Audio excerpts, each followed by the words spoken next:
À l'anniversaire de papa, mon frère a annoncé « Fais tes valises, pauvre fille.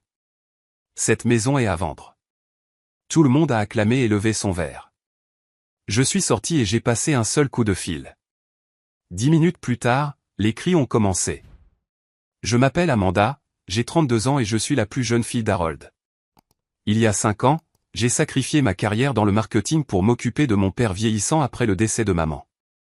Aujourd'hui, c'est son 70e anniversaire, et j'ai passé des semaines à le rendre spécial. Pendant le toast, mon frère Derek s'est levé avec un sourire narquois. « Fais tes valises, pauvre fille. Cette maison est à vendre. » Tout le monde a applaudi tandis que mon cœur se brisait. Papa avait l'air confus. Je suis sorti et j'ai passé un rapide coup de fil. Si vous regardez cette vidéo, laissez un commentaire en me disant d'où vous venez. Cliquez sur le bouton j'aime et abonnez-vous pour me suivre dans cette folle histoire de famille. Notre famille a toujours été compliquée, mais je n'aurais jamais imaginé en arriver là. Mon père, Harold, aujourd'hui âgé de 70 ans, a toujours été le pilier de notre famille. Il a travaillé comme ingénieur civil pendant 40 ans, construisant des ponts et des routes à travers 3 États. Maman était son amour de lycée, l'amour de sa vie. Et quand elle est décédée d'un cancer du sein il y a 6 ans, une part de lui est morte avec elle. J'avais alors 27 ans et je gravissais les échelons en tant que directrice marketing pour une entreprise technologique à Chicago. Mon appartement en centre-ville donnait sur le lac Michigan, et ma vie était remplie de réunions avec des clients, de happy hours et d'une relation prometteuse avec un développeur de logiciels nommé Ryan. Tout a changé avec un coup de fil de mon frère, Derek. « Papa ne va pas bien », a-t-il dit. Il oublie de manger, sort à peine de la maison, et c'est un vrai bazar. Quelqu'un doit passer le voir plus souvent. Derek, mon aîné de 40 ans, est l'incarnation du succès, sur le papier. En tant que directeur financier pour une société d'investissement, il vit dans une immense maison en banlieue avec sa femme Stéphanie et leurs 2 enfants parfaits. Il conduit une voiture de luxe, part en vacances en Europe 2 fois par an et ne manque jamais une occasion de nous rappeler ses réussites. Mais rendre visite à papa plus de 2 fois par an était apparemment trop demandé. Ma sœur Lorraine, 38 ans, vit au Colorado avec son mari Justine et leurs 3 enfants.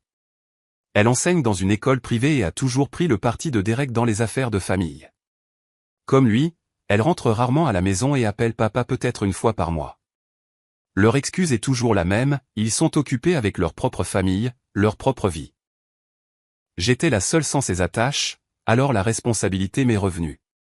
J'ai pris un congé sans solde de mon travail, j'ai fait une valise et j'ai réemménagé dans ma chambre d'enfant. Ce qui devait être un arrangement de 3 mois est devenu permanent quand j'ai réalisé que papa avait besoin de plus qu'une aide occasionnelle. Son chagrin l'avait vieilli prématurément, et de petits signes de déclin cognitif apparaissaient. Rien de majeur, juste des moments de confusion et d'oubli qui m'inquiétaient. Alors, j'ai démissionné de mon poste, j'ai rompu avec Ryan, qui n'était pas prêt à déménager, et je me suis engagé à prendre soin de papa. La maison familiale, une spacieuse maison coloniale de 4 chambres que ma mère avait héritée de ses parents, est devenue ma responsabilité. Chaque recoin renfermait des souvenirs. La cuisine où maman m'a appris à faire des gâteaux. Le jardin où papa nous a construit une cabane dans les arbres. Le salon où nous nous réunissions pour les fêtes. Il y a 2 ans, papa a rencontré Patricia lors d'un rendez-vous chez le médecin. Elle était infirmière à la clinique locale, 50 ans, divorcée et sans enfant. Leur relation a progressé rapidement et, à la surprise de tous, ils se sont mariés après seulement 6 mois. J'étais prudemment optimiste, espérant qu'elle ramènerait de la joie dans sa vie. Au début, Patricia semblait parfaite. Elle cuisinait pour papa, l'accompagnait à ses rendez-vous et l'encourageait à rejoindre un centre pour seniors. Mais quelque chose chez elle m'a toujours paru étrange. Sa façon de jeter un regard désintéressé aux photos de famille, la manière dont elle mentionnait nonchalamment la valeur de la maison, ses commentaires subtils sur ma situation temporaire d'aide-soignante.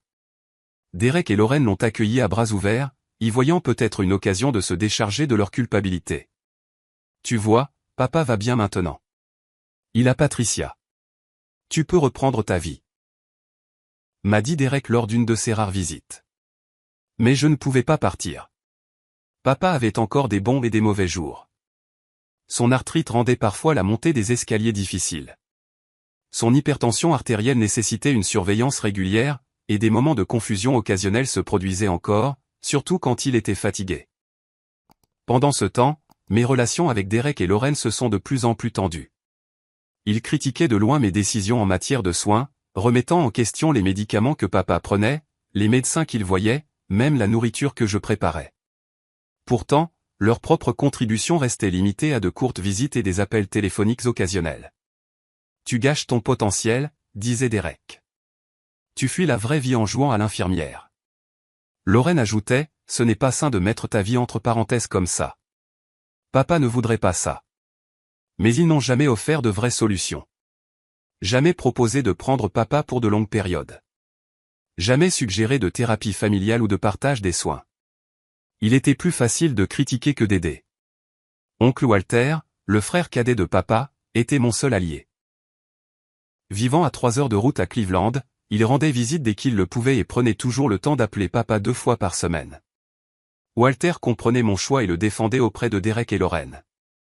Votre sœur a fait un sacrifice que vous n'étiez pas prêt à faire, a-t-il dit un jour lors d'une discussion familiale houleuse. Au lieu de la juger, vous devriez la remercier. Ce commentaire n'est pas bien passé, creusant encore plus le fossé entre nous. Après cela, les réunions de famille sont devenues encore plus tendues, avec des courants sous-jacents de ressentiment coulant sous des amabilités forcées. Quant à Patricia, son attitude envers moi a progressivement changé une fois la phase de lune de miel avec papa terminée. Elle a commencé à remettre en question ma présence dans la maison, suggérant que je m'immisçais dans leur mariage. Elle faisait des commentaires quand papa ne pouvait pas entendre, comme « Ça doit être triste d'être à ton âge sans carrière, sans relation, et de vivre avec ton père », ou « Harold et moi aurions plus d'intimité si tu trouvais ton propre logement ». J'ai essayé de maintenir une relation pacifique pour le bien de papa, mais c'est devenu de plus en plus difficile en remarquant que son comportement changeait lorsque nous étions seuls par rapport à la présence d'autres personnes. Devant Derek et Lorraine, elle était l'épouse dévouée, l'infirmière attentionnée. Avec moi, le masque tombait parfois. Pourtant, je suis resté. Cette maison n'était pas seulement un bâtiment pour moi. C'était l'héritage de maman, l'incarnation physique de notre histoire familiale. Et malgré tout, je croyais que papa avait besoin de moi. Ces moments de lucidité, quand il me serrait la main et disait « Je ne sais pas ce que je ferais sans toi, Amanda », rendaient tous les sacrifices valables. Je ne savais pas que sous la surface, des forces s'alignaient contre moi, complotant pour m'enlever non seulement ma maison, mais aussi la sécurité et le bonheur de mon père. J'ai passé 2 semaines complètes à préparer la célébration du 70e anniversaire de papa. Cette étape méritait quelque chose de spécial, quelque chose qui illuminerait ses yeux et lui rappellerait des temps plus heureux. Je voulais que tout soit parfait. Le menu a été planifié avec un soin méticuleux. Le plat préféré de papa avait toujours été le bœuf Wellington, un plat que maman préparait pour les grandes occasions. Je me suis entraîné 3 fois avant la fête, luttant pour que la pâte soit parfaite. La tarte aux pommes était un autre défi, faite à partir de la fiche de recette manuscrite de maman, délavée par les années d'utilisation. Le secret est dans la croûte, disait-elle toujours, et j'étais déterminé à honorer sa mémoire en la réussissant parfaitement. Les décorations étaient un autre travail fait avec amour. J'ai fouillé le grenier et trouvé des boîtes de vieilles photographies, sélectionnant les meilleures de différentes périodes de la vie de papa, sa remise de diplôme universitaire, le jour de son mariage avec maman, la naissance de chacun de ses enfants, les vacances en famille, sa fête de départ à la retraite. Je les ai arrangés chronologiquement dans un bel album en cuir, ajoutant des légendes et des dates sous chaque photo. Pour la fête elle-même, j'ai créé un mur de photos dans le salon, retraçant les 70 ans d'une vie bien remplie. Des ballons bleus et blancs, les couleurs préférées de papa, étaient disposés dans toute la maison. La table de la salle à manger était dressée avec la plus belle porcelaine de maman, utilisée uniquement pour les occasions les plus spéciales. J'ai même retrouvé une bouteille du champagne qu'ils avaient servi à leur mariage, prévoyant de la présenter comme une surprise pendant le toast. Inviter Derek et Lorraine a été la partie la plus difficile des préparatifs. Ma relation avec eux deux s'était encore détériorée ces derniers mois, Derek retournant à peine mes appels et Lorraine communiquant principalement par des SMS laconiques. Pourtant, je les ai contactés, soulignant l'importance de ce jour pour papa. C'est son 70e anniversaire, ai-je dit à Derek au téléphone. Ça signifierait tout pour lui si vous veniez tous. On verra si on peut l'intégrer à notre emploi du temps, a-t-il répondu, son ton suggérant que c'était un inconvénient majeur. Au fait, est-ce que papa a mis à jour son testament depuis qu'il a épousé Patricia? On devrait bientôt discuter des questions d'héritage. La conversation avec Lorraine s'est déroulée de la même manière, sa principale préoccupation étant de savoir si Derek serait présent et s'il y aurait des discussions familiales sur la maison et les biens de papa. Leurs réactions m'ont laissé perplexe, mais j'ai mis ces sentiments de côté. Ce jour était consacré à papa, pas aux tensions familiales ou aux questions d'héritage. Le comportement de Patricia avant la fête était tout aussi préoccupant.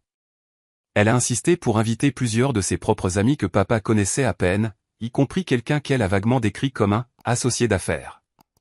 Quand j'ai suggéré de garder la réunion intime avec seulement la famille et les amis les plus proches de papa, elle m'a accusé d'essayer de tout contrôler.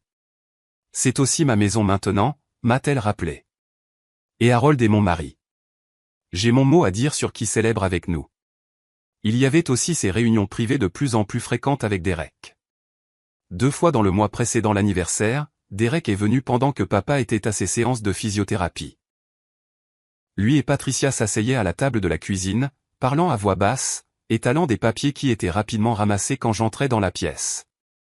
On discute juste de quelques options d'assurance maladie pour ton père, expliqua Patricia avec un sourire crispé lorsque je l'ai interrogé.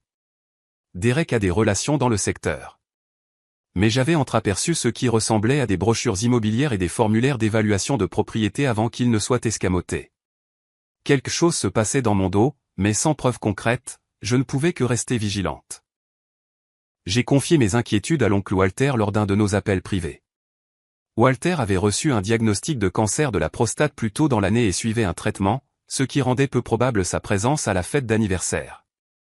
Cela nous a attristés, papa et moi, car Walter était toujours l'âme des réunions de famille, racontant des blagues et apaisant les tensions avec sa nature facile à vivre.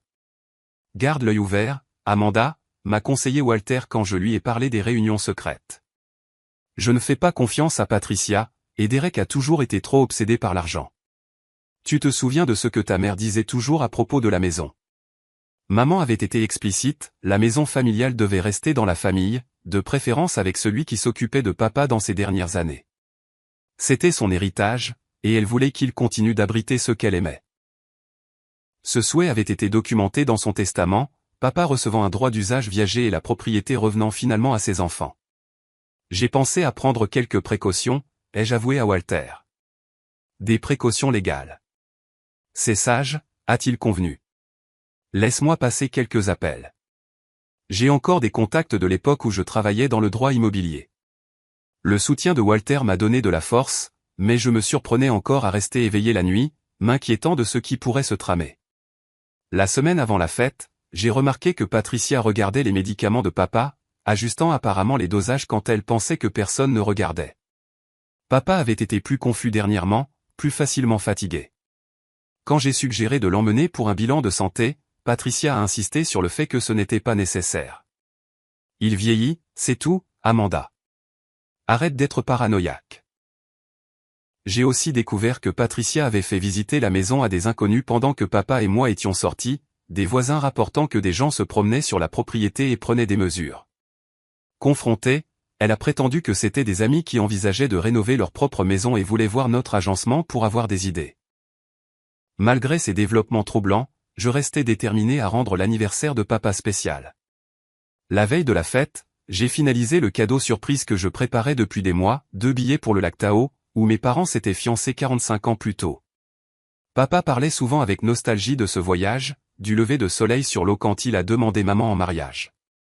Je voulais lui donner une chance de revisiter ses souvenirs avec moi, en l'accompagnant pour assurer son confort et sa sécurité. Alors que j'emballais les billets dans du papier argenté, je ne pouvais me défaire du sentiment que demain apporterait plus qu'une simple célébration. Quelque chose changeait dans la dynamique de notre famille, et je devais être prête à tout. Le matin de la fête est arrivé avec un soleil d'automne doré qui filtrait par les fenêtres. Je me suis levé tôt pour terminer les derniers préparatifs, arrangeant des fleurs fraîches sur les tables et mettant la touche finale au gâteau d'anniversaire. Papa est descendu vers 9 heures, vêtu de la nouvelle chemise bleue que je lui avais achetée pour l'occasion. « Tu es beau, papa », lui ai-je dit en ajustant son col. « Comment as-tu dormi ?» Comme une bûche, a-t-il répondu avec un sourire qui effaça momentanément les rides de fatigue de son visage. Patricia m'a donné quelque chose pour m'aider à me reposer. Elle a dit que je devais être en forme pour aujourd'hui. Ce commentaire a déclenché une lueur d'inquiétude, mais je l'ai mise de côté. Aujourd'hui, c'était la fête, pas la suspicion. Patricia est apparue peu après, vêtue d'une robe rouge coûteuse que je n'avais jamais vue auparavant. Elle s'est affairée autour de papa, redressant sa chemise, peignant ses cheveux, se comportant comme l'épouse dévouée aux yeux de tous. Pourtant, il y avait quelque chose de calculateur dans son regard, une excitation à peine contenue qui semblait disproportionnée pour une simple réunion de famille. J'ai invité quelques personnes de plus, a-t-elle annoncé alors que je mettais la table. J'espère que ça ne pose pas de problème. Avant que je puisse répondre, la sonnette a retenti. Derek et Stéphanie sont arrivés les premiers, leurs enfants visiblement absents malgré mon invitation spécifique les incluant. Papa adorait ses petits-enfants et les voyait rarement. Les enfants avaient d'autres engagements, a expliqué Derek d'un ton sec quand papa a demandé où ils étaient. Ils portaient un petit sac cadeau qui semblait assemblé à la hâte, le papier de soie dépassant de manière désordonnée. Lorraine et Justine sont arrivés ensuite, également sans leurs enfants. Lorraine a fait un rapide câlin à papa avant de graviter immédiatement vers Derek. Ils se sont mis dans un coin du salon pour une conversation à voix basse. Les plus vieux amis de papa, Georges et Martha, du bout de la rue, sont arrivés, apportant du pain fait maison et de chaleureux sourires. Ils connaissaient notre famille depuis des décennies, nous avaient vus grandir et se souciaient sincèrement de papa. Leur présence était un réconfort au milieu des étranges courants sous-jacents que je sentais. L'arrivée la plus préoccupante fut celle d'un homme élégamment vêtu d'une cinquantaine d'années que Patricia présenta simplement comme Franck, un cher ami. Il portait une mallette et avait l'allure polie d'un homme d'affaires. Quand j'ai demandé comment il connaissait Patricia, sa réponse fut vague, par des relations mutuelles dans le monde de l'immobilier. La fête s'est déroulée avec des amabilités superficielles. Nous avons partagé un repas à la table à manger, papa à la tête, là où il s'était toujours assis. Il semblait de bonne humeur, bien qu'occasionnellement confus sur des détails ou des conversations. 2 fois, il a appelé Martha par le nom de ma mère, ce qui n'était jamais arrivé auparavant. Après le plat principal, avant le dessert, j'ai sorti l'album photo que j'avais créé. Les yeux de papa se sont illuminés en tournant les pages, les souvenirs affluents. « Regarde-nous à Yellowstone », s'est-il exclamé en montrant une photo jaunie d'il y a 30 ans. Barbara avait si peur des ours. Vous vous souvenez, les enfants ? Derek et Lorraine ont à peine jeté un coup d'œil à l'album, échangeant des regards que je ne pouvais pas interpréter. Patricia n'arrêtait pas de regarder sa montre comme si elle attendait quelque chose. Quand est venu le moment du gâteau, j'ai apporté la création à 3 étages décorée de motifs de pêche, le passe-temps favori de papa dans sa jeunesse. Les bougies ont été allumées, la chanson a été chantée, et pendant un instant, tout semblait normal, voire heureux. Puis Derek s'est levé, tapotant son verre avec une cuillère. La pièce est devenue silencieuse alors que tous les yeux se tournaient vers lui. J'aimerais porter un toast à l'homme du jour, a-t-il commencé, sa voix portant un sous-entendu de triomphe. Papa, tu nous as tant donné au fil des ans. Ta sagesse, ton soutien, ton amour. Aujourd'hui, nous voulons te rendre quelque chose. Un nouveau départ. Il a marqué une pause pour l'effet, ses yeux rencontrant brièvement les miens avec une froide satisfaction. Comme beaucoup d'entre vous le savent, cette maison est devenue trop lourde à gérer pour papa. Les escaliers, l'entretien, les impôts fonciers. Patricia s'inquiète pour son bien-être ici, et après mûre réflexion, nous avons pris une décision importante. Mon estomac s'est noué alors que Derek sortait un document plié de la poche de sa veste. Papa m'a signé une procuration, et nous avons décidé qu'il est temps de vendre cette maison et de le déménager à Oakwood Terrace, une résidence pour personnes âgées haut de gamme avec des soins médicaux à plein temps. Puis il s'est tourné vers moi, son sourire n'atteignant pas ses yeux. Alors, Amanda. Fais tes valises, pauvre fille. Cette maison est à vendre. La pièce a éclaté en applaudissements, les verres se levant en signe de célébration. Patricia rayonnait, s'accrochant possessivement au bras de papa. Lorraine hochait la tête en signe d'approbation. Franck, l'ami, a ouvert sa mallette, révélant des piles de documents immobiliers. J'ai regardé papa, m'attendant à une protestation, de la confusion, de la colère. Au lieu de cela, je n'ai vu que de la perplexité dans ses yeux, comme s'il ne pouvait pas tout à fait saisir ce qui se passait. Mais, et notre voyage au lac Tao ? A-t-il demandé, sa voix petite et confuse. Amanda a dit que nous allions voir le lever du soleil. Derek a ri d'un air dédaigneux. Papa, tu n'es pas en état de voyager. Amanda te remplit la tête d'idées irréalistes. Oakwood Terrace a aussi de belles vues et des soins 24h24. Patricia a ajouté, sa voix sirupeuse, nous faisons ça pour toi, chérie. Amanda pourra te rendre visite à Oakwood quand elle le voudra. C'est vraiment pour le mieux. La trahison m'a frappé comme un coup de poing. Ils avaient planifié cette embuscade le jour de son anniversaire, de tous les jours. Ils avaient utilisé la célébration comme couverture pour leur stratagème, et tout le monde agissait comme si c'était quelque chose à célébrer, comme si arracher papa de sa maison était un cadeau plutôt qu'un vol cruel. George et Martha avaient l'air mal à l'aise, échangeant des regards inquiets. Ils savaient à quel point cette maison comptait pour papa, comment elle le reliait à maman, à une vie de souvenirs. Le marché est en pleine effervescence en ce moment, disait Frank, étalant des papiers sur la table où le gâteau était encore à moitié mangé. Nous pourrions la mettre en vente la semaine prochaine et probablement avoir des offres en quelques jours. Ce quartier a pris beaucoup de valeur. Je ne pouvais pas supporter une seconde de plus. Ma poitrine était serrée, ma vision se brouillait de larmes non versées. Sans un mot, je me suis levé et je suis sorti par la porte d'entrée, dans l'air frais de l'automne. Les mains tremblantes, j'ai sorti mon téléphone et j'ai passé l'appel que j'espérais ne pas avoir à passer. Michael, ça arrive, exactement comme nous le craignions. J'ai besoin de toi ici, maintenant. Michael était mon meilleur ami depuis l'université. Nous nous étions rencontrés en cours d'éthique des affaires, ironiquement, et étions restés en contact même lorsque nos carrières avaient pris des chemins différents. Alors que j'étais allé dans le marketing, il avait poursuivi des études de droit, se spécialisant dans les soins aux personnes âgées et la planification successorale. Quand j'avais remarqué pour la première fois le comportement suspect de Patricia il y a des mois, Michael avait été la première personne que j'avais appelée pour obtenir des conseils. Ils ne peuvent pas simplement vendre la maison sous ton nez, m'a-t-il rassuré maintenant, sa voix calme et stable au téléphone. Pas si nous avons bien fait nos devoirs. Je serai là dans 10 minutes. Walter est déjà en route avec le docteur Kapor. Je me suis appuyé contre la balustrade du porche, essayant de calmer ma respiration. Ce moment, aussi terrible soit-il, n'était pas une surprise totale. En fait, je m'y préparais depuis près de 6 mois. Tout a commencé par de petites choses. Patricia qui égarait les lunettes de papa juste avant des rendez-vous importants. Des ouvriers de maintenance qui se présentaient alors que ni papa ni moi ne les avions appelés. Papa qui devenait inhabituellement somnolent après que Patricia lui ait préparé son thé spécial, le soir. Sa confusion croissante sur des faits de base, qui s'améliorait mystérieusement lorsque Patricia était absente pour rendre visite à sa sœur pendant un week-end. Un soir, je suis descendu chercher de l'eau et j'ai trouvé Patricia dans la cuisine en train de transférer des pilules d'un flacon à un autre. Quand elle m'a vu, elle a rapidement tout rangé, prétendant qu'elle organisait simplement les médicaments de papa. Mais le lendemain, j'ai vérifié son pilulier et j'ai trouvé des comprimés différents de ce que son médecin lui avait prescrit. J'en ai apporté un à un ami pharmacien qui l'a identifié comme un sédatif puissant, ne figurant sur aucune des ordonnances de papa. C'est là que mes soupçons se sont transformés en certitude. Patricia droguait mon père, probablement pour le rendre plus docile et confus, plus facile à manipuler.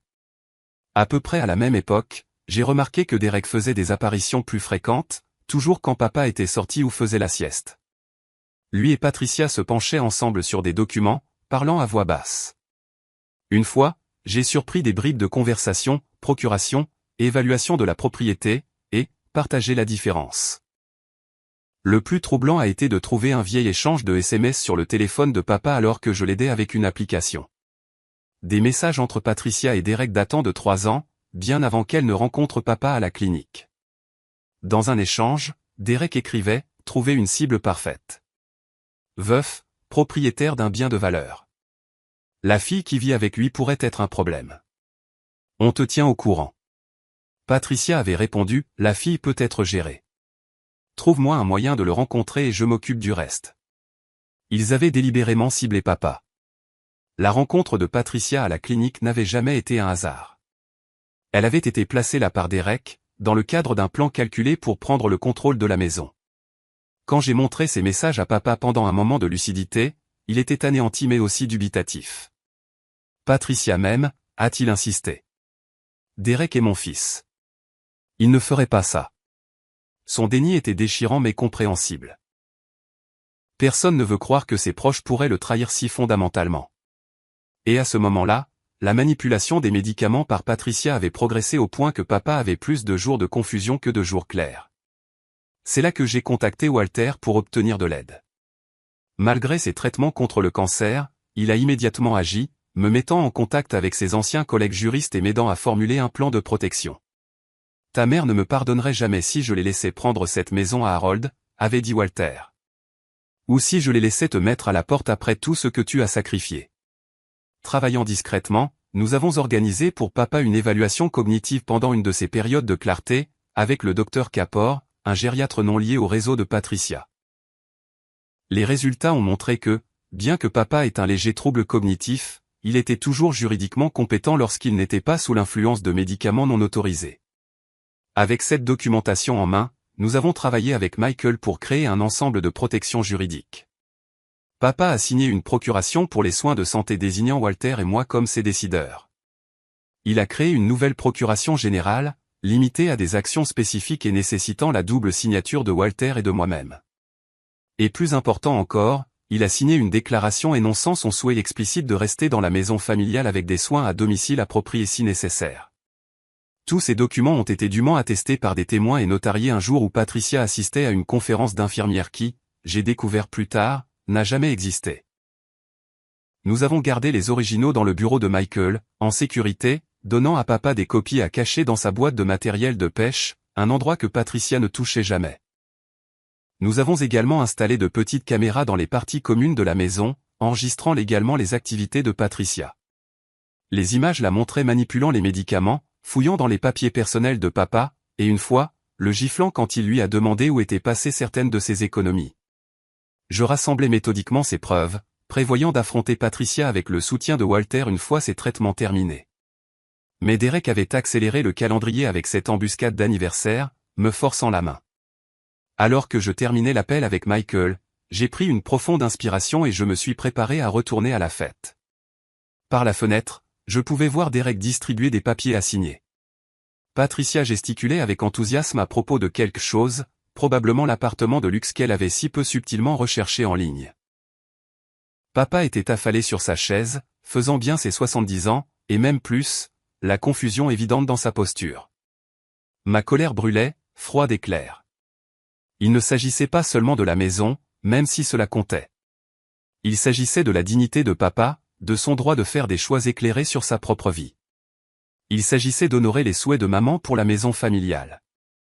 Et oui, il s'agissait de justice, de ne pas laisser des gens manipulateurs profiter de la maltraitance d'une personne âgée. Le son d'une voiture se garant dans l'allée a signalé l'arrivée de Michael. Quelques instants plus tard, un autre véhicule a suivi. Oncle Walter en est sorti avec le docteur Kapor. Malgré sa fatigue évidente due à ses traitements, le visage de Walter était empreint de détermination. Le docteur Kapor portait sa mallette médicale, son expression professionnellement neutre. Prête, a demandé Walter, posant une main de soutien sur mon épaule. J'ai hoché la tête, me redressant. Plus que prête. Mettons fin à tout ça. Ensemble, nous sommes retournés dans la maison, prêts à exposer la vérité et à reprendre ce qui était en train d'être volé sous nos yeux. La conversation dans le salon s'est arrêtée brusquement à notre entrée. Derek était en pleine phrase, un stylo à la main, expliquant apparemment quelque chose sur les comptes séquestres. Frank, l'agent immobilier, disposait des brochures glacées sur la table basse. Patricia se tenait derrière la chaise de papa, ses mains possessivement posées sur ses épaules. Amanda, dit Derek avec une patience exagérée, nous sommes au milieu de quelque chose d'important ici. Peut-être que tu pourrais nous apporter du café pendant que les adultes s'occupent de la paperasse. La paperasse s'arrête maintenant, ai-je répondu, ma voix plus stable que je ne l'aurais cru. Papa ne vend pas cette maison. Et il ne déménage dans aucun établissement. Derek a ri, un son méprisant qui m'a fait frissonner. Trop tard, petite sœur. Les papiers sont déjà signés. La procuration me donne le droit de prendre ces décisions pour le bien de papa. J'aimerais que tout le monde écoute attentivement, dis-je en m'adressant à toute la pièce. Ce qui se passe ici n'est pas seulement moralement répréhensible, c'est illégal. Lorraine fronça les sourcils, regardant tour à tour Derek et moi. De quoi parles-tu? Derek à la procuration.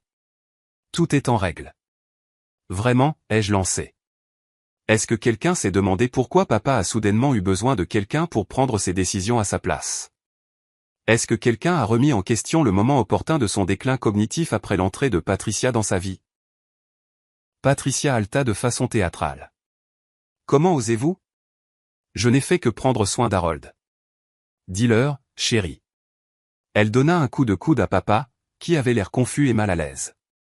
Patricia a systématiquement drogué papa sans sa connaissance ni son consentement, ai-je continué, lui donnant des sédatifs et des antipsychotiques non prescrits par son médecin, provoquant des symptômes artificiels de démence. C'est ridicule, se moqua Derek.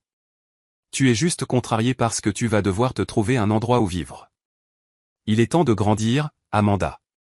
Michael s'avança, se présentant comme mon avocat.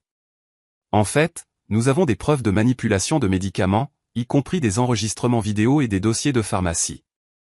Madame Walker a substitué les médicaments prescrits d'Harold par des sédatifs non prescrits pendant au moins 4 mois. Le visage de Patricia pâlit légèrement, mais elle maintint son expression indignée. Ce sont des accusations scandaleuses.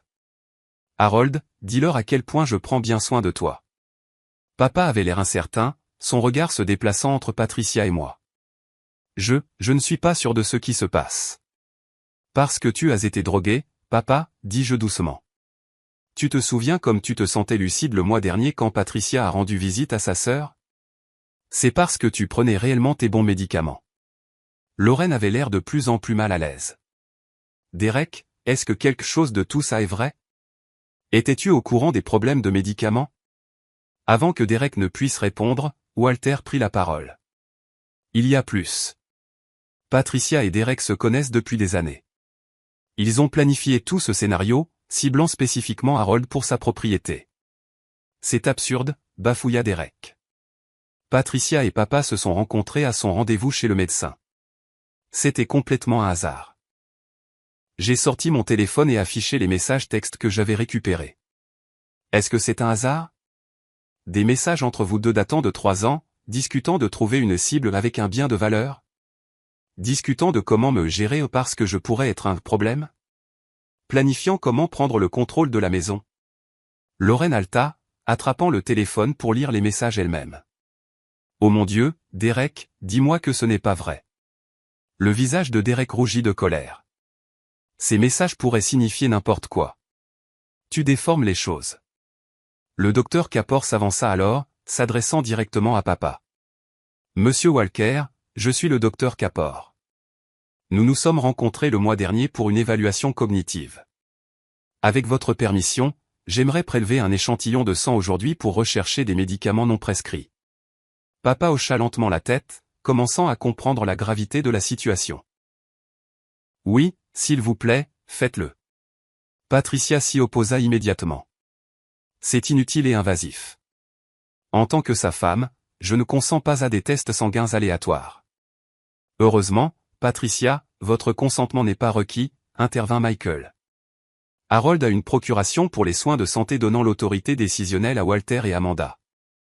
Ce document a été exécuté quand Harold était manifestement compétent, attesté par des témoins et notarié conformément à la loi de l'État. Il produisit le document, en passant des copies à Derek et Lorraine. Comme vous pouvez le voir, cela supplante toute procuration que Derek prétend avoir, en particulier pour les décisions de soins de santé. Frank, l'agent immobilier, avait l'air de plus en plus mal à l'aise. On m'avait dit que c'était une décision familiale simple avec l'accord de toutes les parties. S'il y a des complications juridiques, je ne peux procéder à aucune mise en vente de propriété. Il commença à rassembler ses affaires, ne voulant clairement aucune part dans le drame qui se déroulait. Derek a frappé du poing sur la table. C'est ridicule. Papa m'a signé une procuration il y a 3 semaines. C'est le document le plus récent, donc il a la priorité.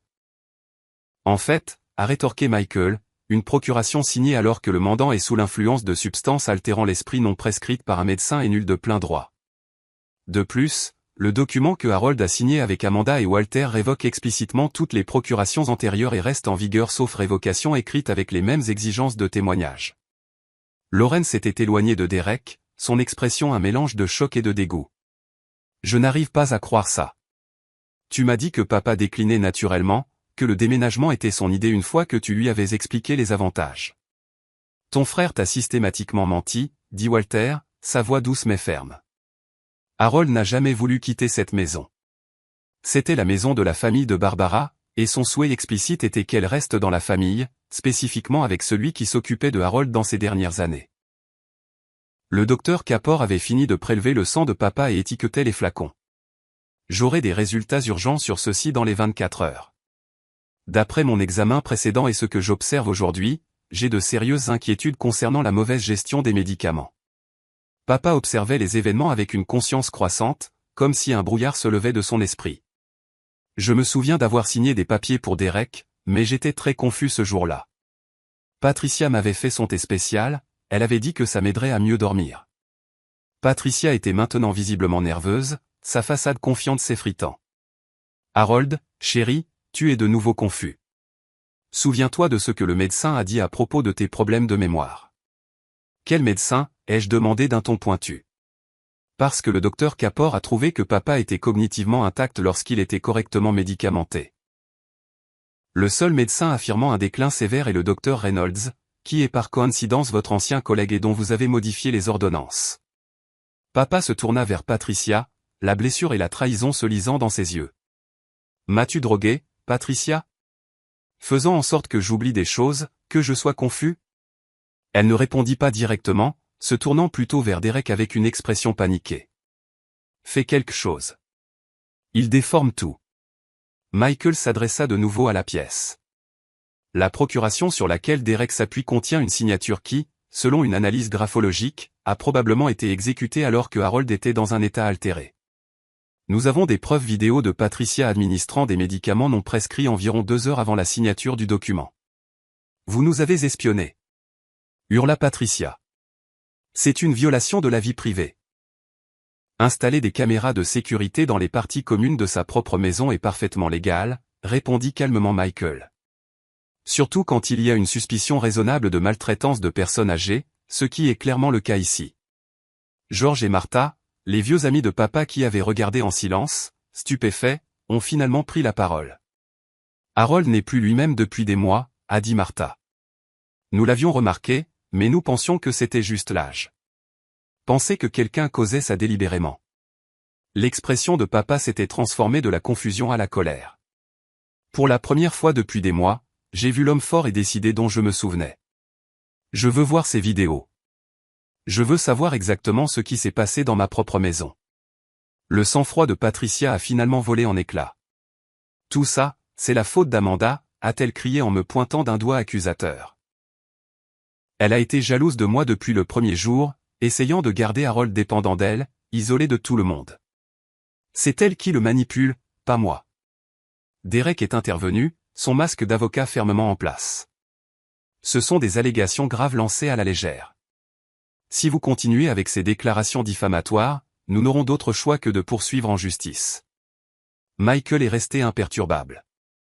Certainement, allons au tribunal. Je suis certain qu'un juge serait très intéressé par l'examen des preuves, y compris les transactions financières montrant 40 000 $ transférés des comptes d'Harold au vôtre au cours de la dernière année, Derek. Lorraine halta. 40 000 $, papa? Tu as autorisé ça? Papa secoua lentement la tête. Je ne me souviens d'aucun gros virement. Patricia s'occupe des services bancaires en ligne maintenant. Elle a dit que c'était trop compliqué pour moi. Parce qu'elle a délibérément fait en sorte que ça paraisse compliqué.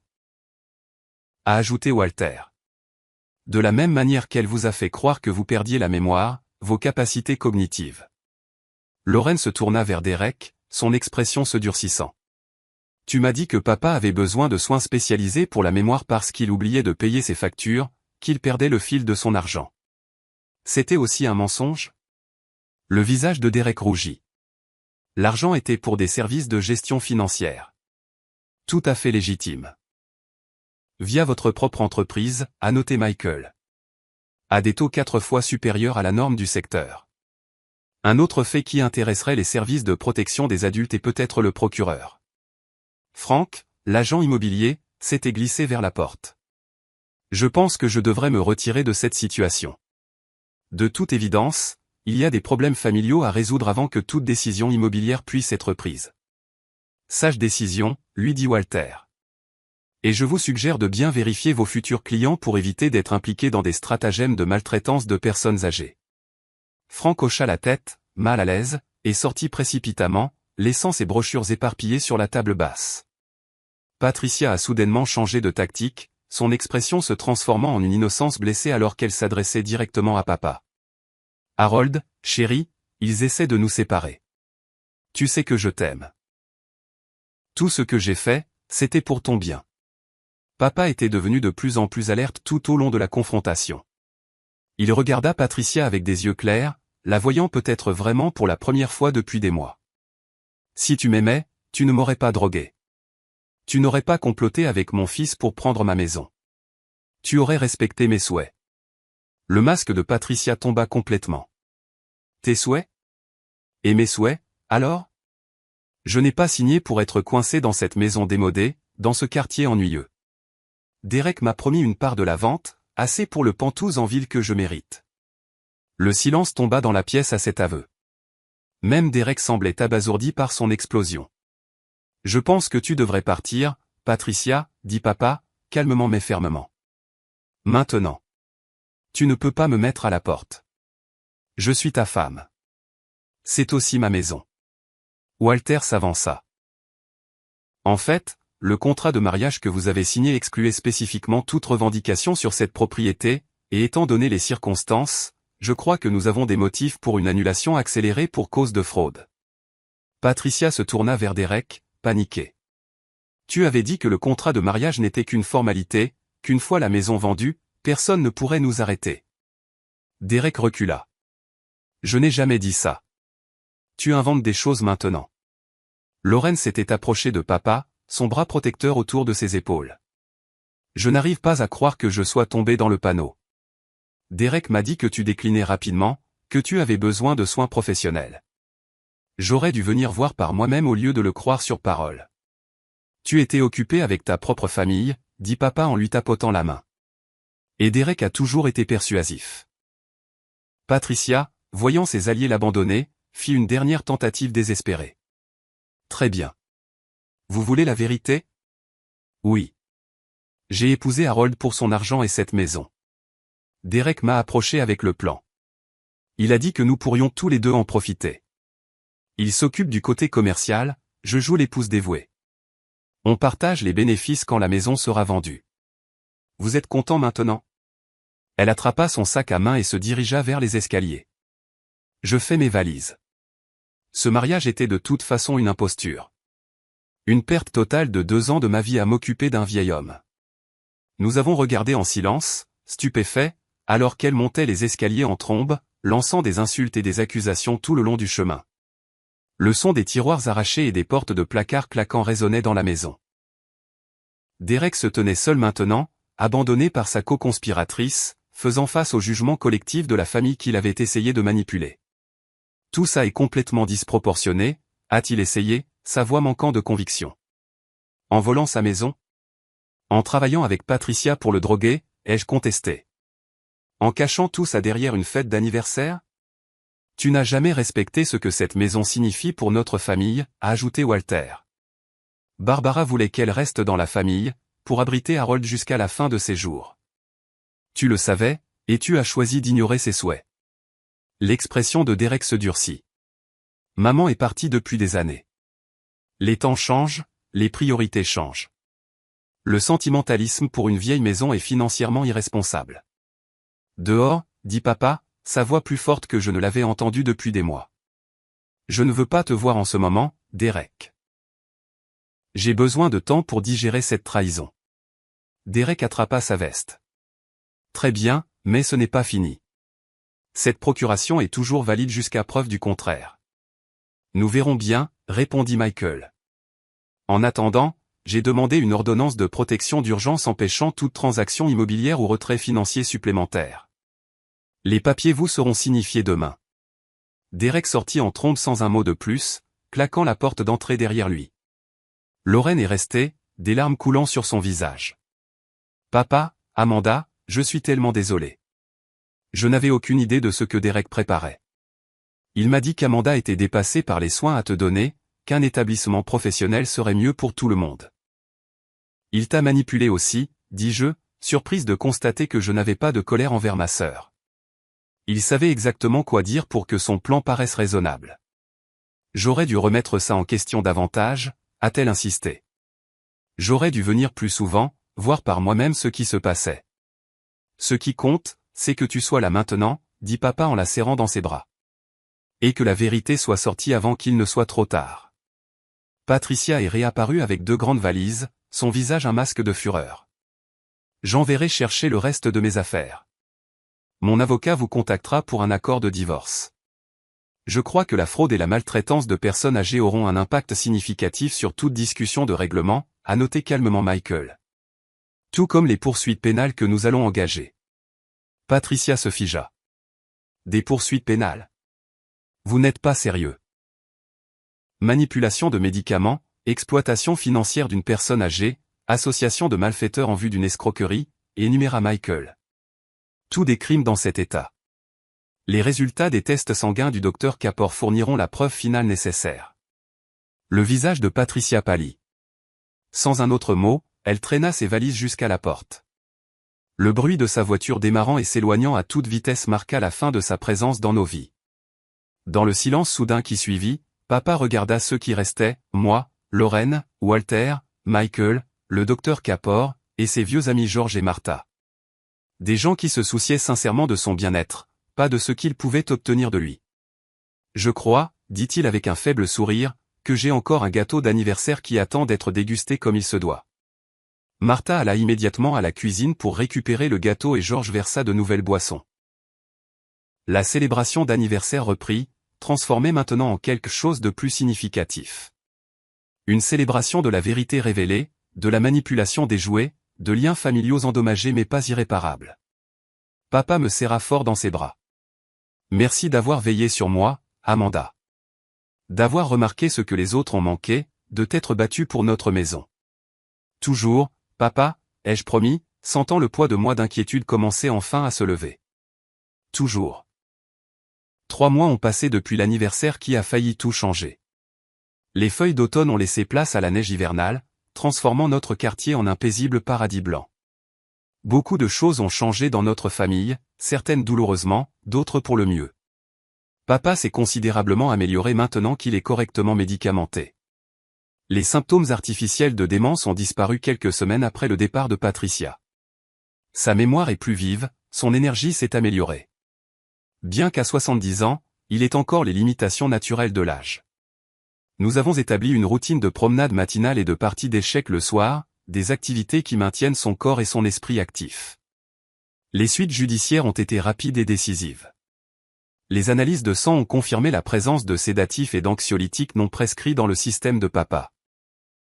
Combiné avec les preuves vidéo et les messages textes, cela a été suffisant pour que le procureur engage des poursuites pour maltraitance de personnes âgées contre Patricia. Elle a accepté une négociation de peine plutôt que de faire face à un procès, ce qui a abouti à une probation, des travaux d'intérêt général et une ordonnance restrictive lui interdisant de contacter papa ou de s'approcher de notre maison. L'annulation de leur mariage a été accordée pour cause de fraude, le juge étant particulièrement troublé par les preuves de déficience cognitive délibérée.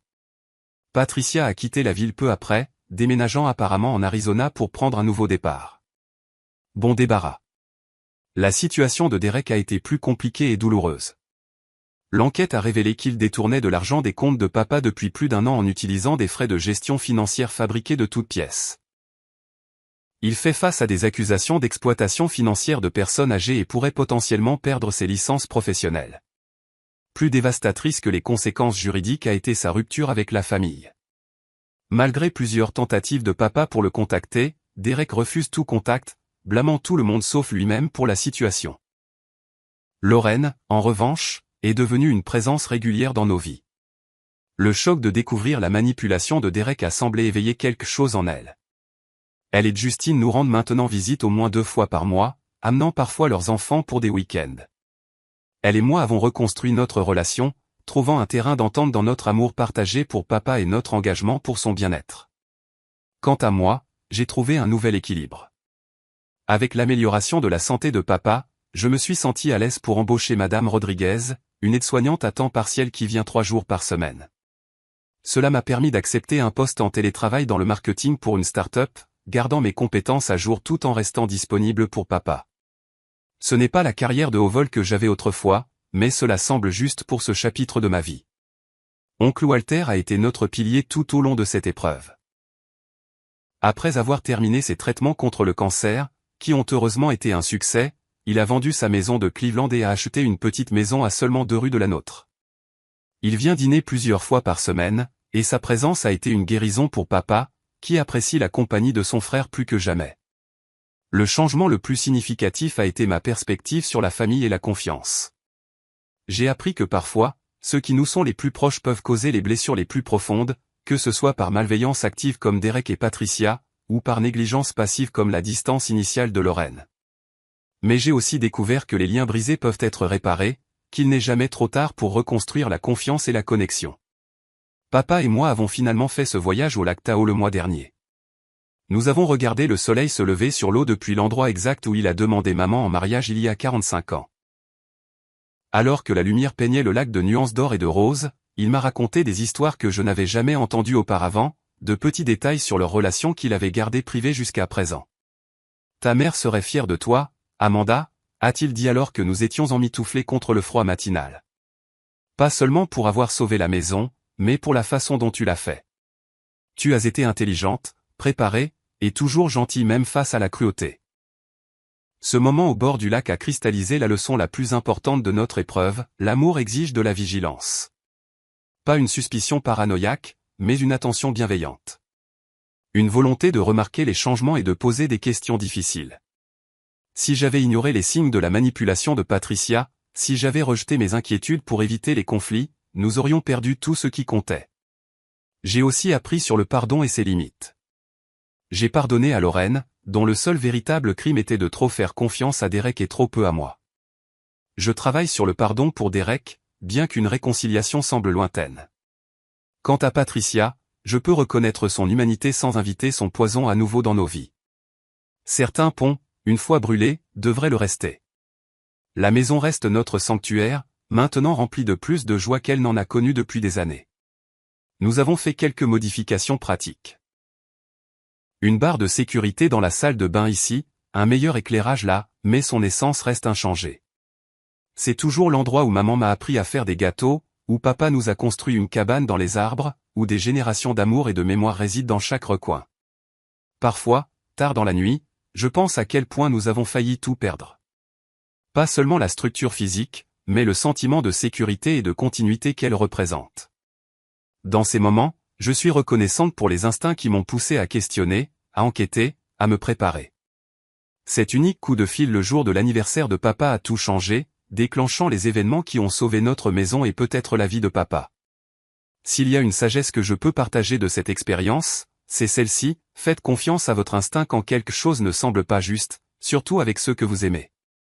Documentez tout lorsque des soupçons apparaissent. Construisez un réseau de soutien avant d'en avoir désespérément besoin. Et souvenez-vous que parfois, l'action la plus aimante n'est pas la plus facile, pas celle qui évite les conflits, mais celle qui affronte les vérités difficiles de front. Papa et moi nous asseyons sur la balançoire du porche la plupart des soirs maintenant, regardant les enfants du quartier jouer, saluant les voisins qui promènent leurs chiens. Hier, il s'est tourné vers moi avec des yeux clairs et un sourire paisible. Tu sais, a-t-il dit, ta mère a toujours cru que les maisons avaient une âme, qu'elles absorbaient l'amour et la douleur des familles qui y vivaient. Si elle avait raison, cette vieille maison doit avoir l'une des âmes les plus fortes qui soit. Je pense qu'il a raison. Et je suis reconnaissante chaque jour que nous nous soyons battus pour cette maison, pour son âme, pour notre héritage familial. Avez-vous déjà dû vous opposer à des membres de votre famille pour protéger quelqu'un que vous aimez? Qu'est-ce qui vous a donné la force de faire ce choix difficile? Partagez vos histoires dans les commentaires ci-dessous.